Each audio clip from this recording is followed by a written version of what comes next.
there's so much to this that it's impossible to get through it all, of course. And so when I was thinking about the opportunity to share a little bit about the mental health journey for myself, I was thinking specifically about the reality that the generations matter, and that specifically I want to share this, how the impact of things that happened to my grandmother and to her great-grandmother, great-grandparents have impacted me today, and how I've journeyed, or what has impacted me. So my grandmother was taken out of her home in Korea, her and her family, at the age of 12 to then go work in Japan. She does, and this until the age of 18. So in her formative years, her and her whole family were there to spend as servants, as she would say, there in a house of a stranger in that time. And then coming back into Korea, trying to navigate life again there, and then entering into a war, which then, from that perspective, my parents were both alive and both went through the war, but to come back to nothing, bombed homes, and then to try to rebuild in that time. Those were things, so believe it or not, those were stories that my parents and my grandparents didn't want to share with us. They wanted, and I asked them, and this is actually, so my mother has been gone since 2010, but I had a conversation with my grandmother, who is in Orange County as well, and she told me she didn't want to share this because she didn't want us to remember that. And I would press in saying, but we do want to know your stories are important to us, she says, but I don't want you to carry the weight of those stories. I share this, and that my parents have very similar stories of things that they did not want to share, but pressing in a little bit more, because all of those things shaped us. My siblings and I, so I have two older sisters and then myself, we're second gen, so that means we were born in Virginia and DC area, and we're raised up. But my parents, I would consider them very loving Korean parents, poured in, we grew up in the church. And there were so many things as we engaged in, though, at the same time, that my sisters and I, we just didn't comprehend. We didn't understand why there was at times a lack of saying love, as opposed to, and then, the particulars of showing love, which things that we grew up in, things that we didn't understand in terms of why they held on to certain items, or didn't speak about certain things, or engaged us in a way that for us just felt very confusing. We didn't understand. I would say this, is that as time went on, and as I took a call to be a pastor in a church, and I've done that for 20 years, there were so many things that I did not realize that I carried along with me in my journey as a pastor, but as a Korean American man. One of the things I would say from that is that unrealized trauma from generations past will press into you in terms of how we move forward in whether health or unhealth in our generation to go forward. And so one of the ways that, for me, that had actually exhibited in unhealth was the idea that I must, even though, I believe that Christ is my identity, I must make myself. I must make a name for myself. I must make my parents proud. And it's amazing. I would speak with other Asian American congregants and say, hey, Christ is your identity, hold on to that. And in the same measure, I struggling with that and intense to a point that I thought that perhaps there was no relief. There's no way actually to go forward with this. I would tell them, hey, I want you to deal with the issues of your past. I want you to deal with engagement. I want you to think about going to therapy. And then yet in the same regard as a pastor going, I don't know if I have the courage to go and deal with the things of my past, to go to therapy. I've never seen my parents' generation do it. In fact, it was talked about in a shameful way that counseling, and even to enter into the profession of counseling, my goodness, you must really be desperate to consider that. And so those were things that carried along with me, that led me down paths of unhealth. That when the pandemic hit, so I just planted a church 6 months prior in Duluth. When the pandemic hit and all the massive changes happened, all the different things that came along in terms of the trauma and the pain also, let me say this, before even that, the racialized trauma of living in America, where we saw so much going through, whether it was to the Black community, to the Asian American community, Latino communities, and other, that we were just carrying all that. There was this stigma, though, that was there, that I cannot interact on a professional sense for help here. I've got to hold on to this to myself. It's fascinating to me to know that we're part of such a highly communal community, and yet we're incredibly individualized within we want to hold on and say, nobody else can understand. We're individualized when it comes down to our specific hurt and pain, that we're not willing to share it together. And so, which led me to a place that, post the murders that happened here, I came to a place where I spiraled. I spiraled all the way to, and I was engaging with a therapist at that time, to a place where I said, I cannot move forward as a pastor anymore. And so I would tell people my day of just kind of a movement forward towards a new Sam happened when it was January of 2022, when I said to one of my leaders, I think I'm done. I can't pastor reconcile anymore. But then what had happened as a result of that was this beautiful journey forward of health, of learning what it meant to slow down. I took a year off to engage in the stories that have been there, engaging with my family, so I'm married, engaging with my wife and our 4 kids about what it looks like to be healthy, to take care of ourselves, to be okay, to not be okay. And then it's brought us to a point where I could say this with earnestness. I feel a sense of life that perhaps I've never felt before, ever. And there's a sense of actually relief in Christ that I feel in a measure I've never really believed until now. And so there's just a joy in working through the mental health, and just joy in working with the therapist, there's joy in being able to engage in newness from a place of darkness, and admitting that this is where it was, this is where we've been, this is where our past is, but that there's a future for us as we move forward. So thank you.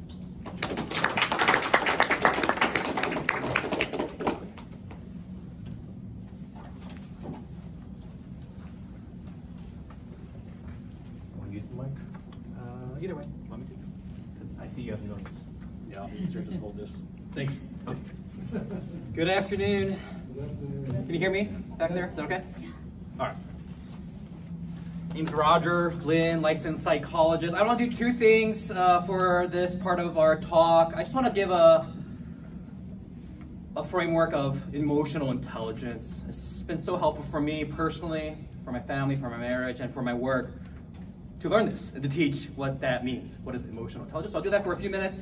And then another piece that I think would be helpful would be just to create some structure around this conversation of what it means to be Christian and how do we deal with mental health, right? How do we have that conversation? Because it's been quite ambiguous throughout these decades. Okay, I hope that helps. Do that for about 15, 20 minutes, and then hopefully we have some time to discuss. All right. Emotional intelligence, going to walk you through some basic steps. First step is identification. Vocabulary, words matter. How you feeling? Socially, it's pretty okay to say I'm fine, I'm good. That's fine. But if you really want to start working on your emotional awareness, answer that question. Take that time. Just how am I feeling? What are my emotions? I'm frustrated. I'm annoyed. I'm bored. I'm excited. Words. Put some names to it. For language, that matters. Korean, Chinese, Mandarin, Taiwanese, Vietnamese. Ask your parents. What is that word? What is that word for angry, for happy, for love? When I started doing that with my family, just hearing it in my mother tongue, hearing from my parents, those words spoken in that emotional vocabulary, at least starting to be discussed, was a huge breakthrough. Simple step, one of the most effective steps. Identify your emotions. What are you feeling? Feelings checks, mood journals, feelings logs. You're going to see it all over in the self-help world in the book section. And let's just start talking about these emotions. All right, second step that's really helpful for just understanding emotional intelligence is scaling it. 1 through 10, 1 through 100. A really helpful worksheet is what we call SUDS, a subjective scale of distress. You'll see this in hospitals of how much pain are you feeling. We need you to report that. We need to understand how strong, how intense it is. Because emotions are not simply just on and off, but it comes on a range, right? I could be really, really mad. I'm still a little perturbed. I'm a little annoyed. I'm okay. I'll be fine. Just let me breathe. I'll cope with it. But if it's a big deal, it's a big deal, right? We want to validate that. We want to acknowledge that. So this is really preventing magnification, right? Catastrophizing. We don't want to make a mountain out of a molehill, but also we don't want to invalidate, right? We don't want to say that's no big deal. These are things that we want to address by just simply scaling it. Tell me how much frustration, how much annoyance, how much is it, how stressed are you, right? So once you can identify the emotion, I think it's a helpful question. So much information asking the quantity of it. All right, third step, I think is really helpful. This is like a key. If you look at the literature of emotional intelligence, this is the key that unlocks emotional well-being. It's called validation. Finally, I'm seen, I'm heard, I understand, and somebody sees me, somebody hears me, somebody understands that connection, that relationship, that love, that grace. All right, so a simple prompt for validation is I feel blank emotion because, right? I can explain it. I had the why behind the what. I feel happy because my sports team won, right? I'm happy, I care, I root for them, I'm a fan. Or negatively, I'm sad because you didn't say hi to me. I felt like you'd acknowledge that I was not prioritized. Really helpful to get to that point of not only what are you feeling, how strong are you feeling it, can you explain to me why? Well, give me the context. And so what we're getting there from a cognitive behavioral therapy model, you have this matrix of emotions. Beneath that, you have core desires, and you have core beliefs. Okay? So once you start answering, once you start validating your emotions, then you start hearing that. Oh, well, it seems like you really need something. You really want that acceptance, really want that security, really want that success in your life, or core belief.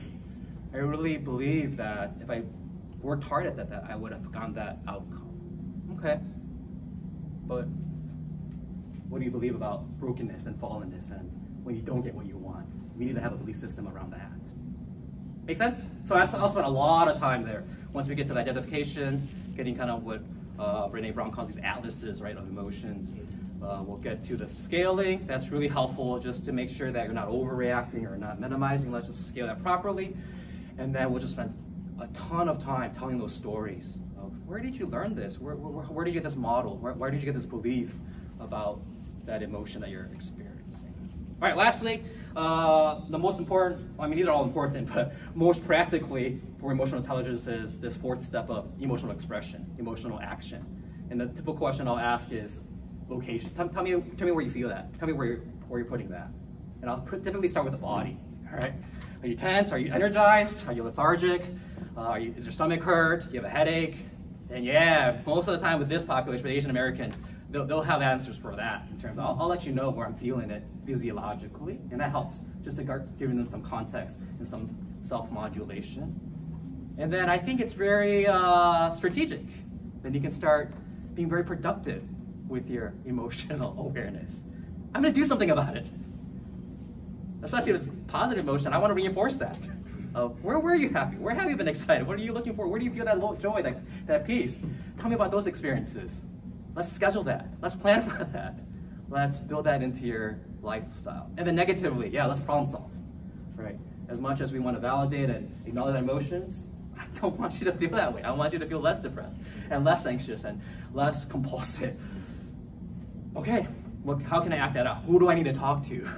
What issues do I need to address? What conversations do I need to have? So it becomes very assertive and very direct once you get to the emotional expression of how you're feeling. Helpful? I hope that's helpful. It's a lot of the work I do. And then once you establish that the goal is this, right? I just want to be processing. I just want to start getting this out. I just want this, what we call self-monitoring and self-awareness piece to be activated. And once we get that going, then there's a lot more work to do. Then we can get into family of origin, trauma. It's a helpful tool just to be self-aware emotionally. Okay. Next, just for the last few minutes, I just want to create my experience of these camps of Christianity and psychology. Okay, so 2001, 2005, I'm going through my education. I'm a Christian, and I'm getting called to ministry, and I get my theology degrees, MDiv, THM, studying under D. Carson, the Starting Gospel Coalition. I am Reformed, I am theological, I'm Bible-based. I'm ready to go, right? And then so as I go start my ministry, this whole issue of mental health, God calls me out of that.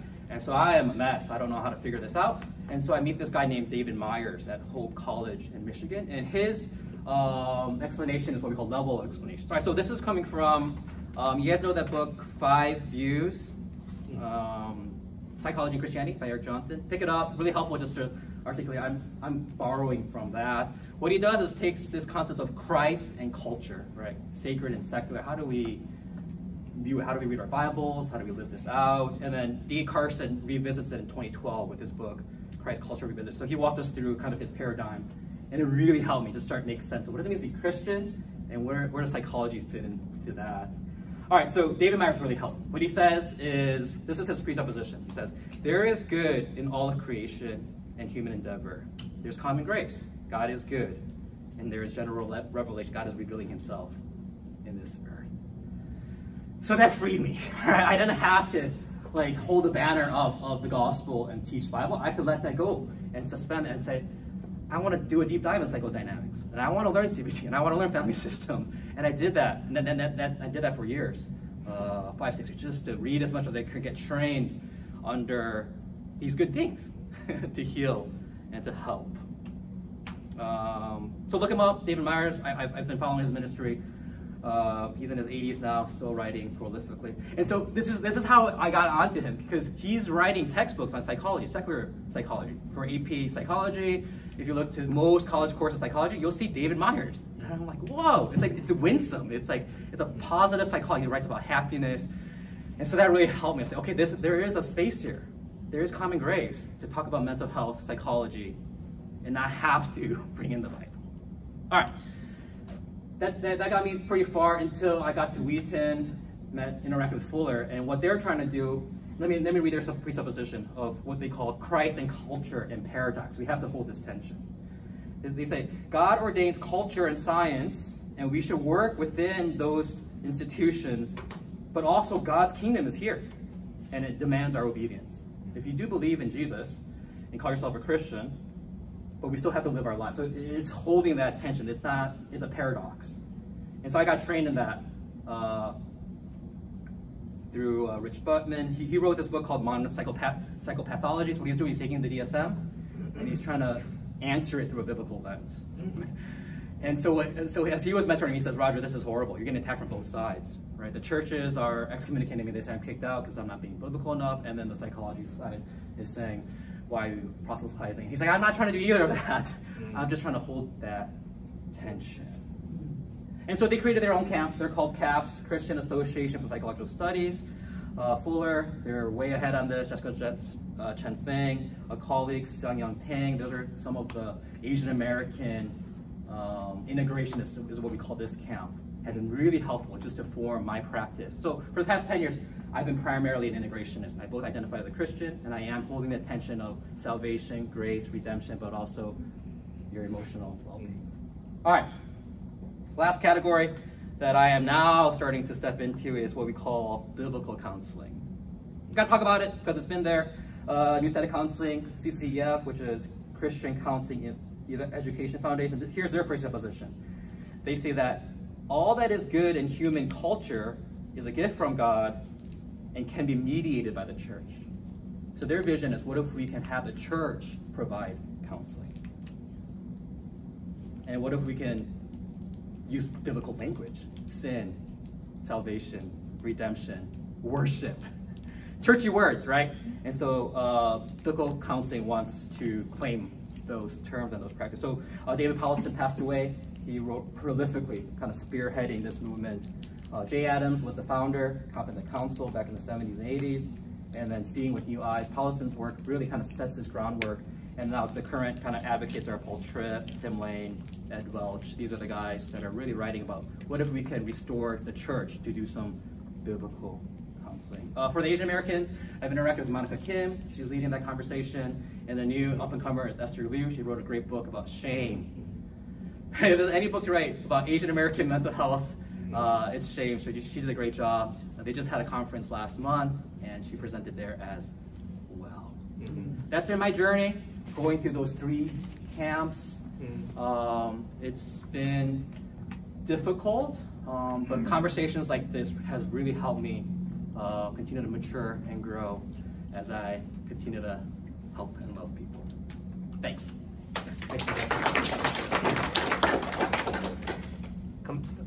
We have time for a couple questions, and then we'll have Jim come up for a closing word.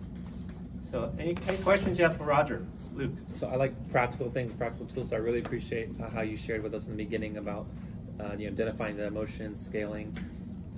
I was curious, are these things that we can do both if we're talking about our feelings and experience, like as we're talking, we should scale it, and or also, how would you say, if we're trying to help someone, if we're a pastor or a parent, and we're trying to connect with a child or a friend or a spouse, can we ask them scaling questions as well? So are these tools we can use personally as we explain ourselves to others, and or also if we're trying to help someone? Yeah. It's interesting how I get asked that question pretty consistently when I present on emotional intelligence. Yeah, go and try it. Especially at churches. It's like we don't ask each other these things. And I say, well, I just gave you a didactic on it. Please self-reflect. You have that your own self-awareness, but go ahead and let's try this out in real time. And then they'll come back and say, yeah, it wasn't that bad. I don't have to be a therapist to ask how are you feeling and how much of that. So yes, thanks for asking, Luke. It was meant to be pragmatic and effective. Thank you. I think I have something to say. I think those tools that you gave us is so important because I have an only child, and both my husband and I thought we did a great job, raising her up with love, and with taking her to church and raising her in God's word and everything. And we used to ask her all the time, how are you doing? And she'll just say, fine, I'm good, everything's good. She's a good kid, good student. So we thought like everything was great. And then I took her to a physical when she was like 11 or 12, can't remember right now. And the doctor had a individual talk with her, and then pulled me aside later and said, did you know that your daughter was having some suicidal thoughts? And so I was like just in shock. It was a traumatic experience for me because I'm like, what the heck are you talking about? Everything is fine. The kid was fine. Like, we had no issue.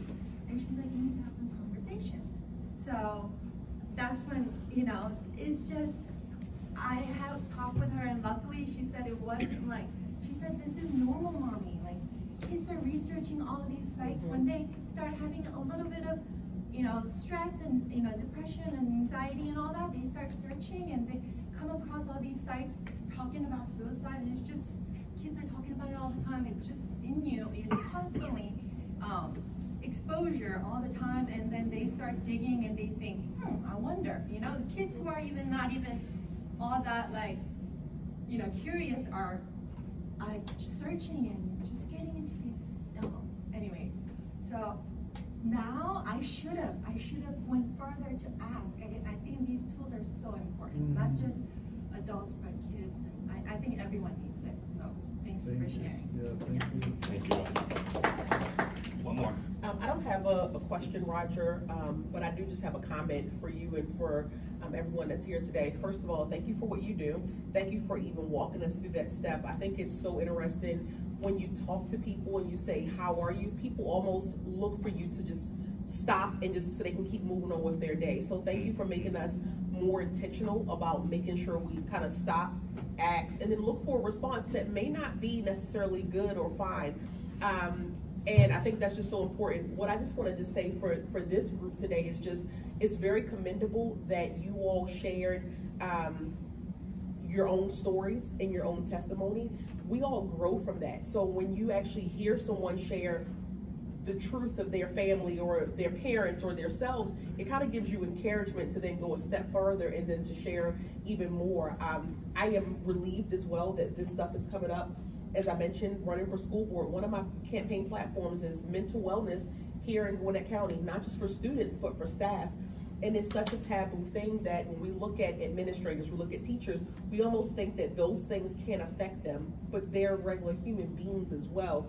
And as a mother as well, the things that you're saying, I know it to be true. I know that there's kids who look fine. We always are judging each other by the exterior, but you have no idea what's on their mind. The very comforting thing about the kids and the generation now is they are very open. They're very, they talk about everything. Everything is just, it's not held in, it's not repressed.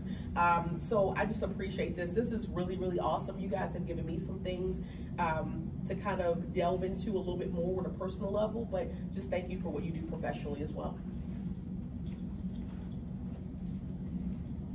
Close this out. Thank you,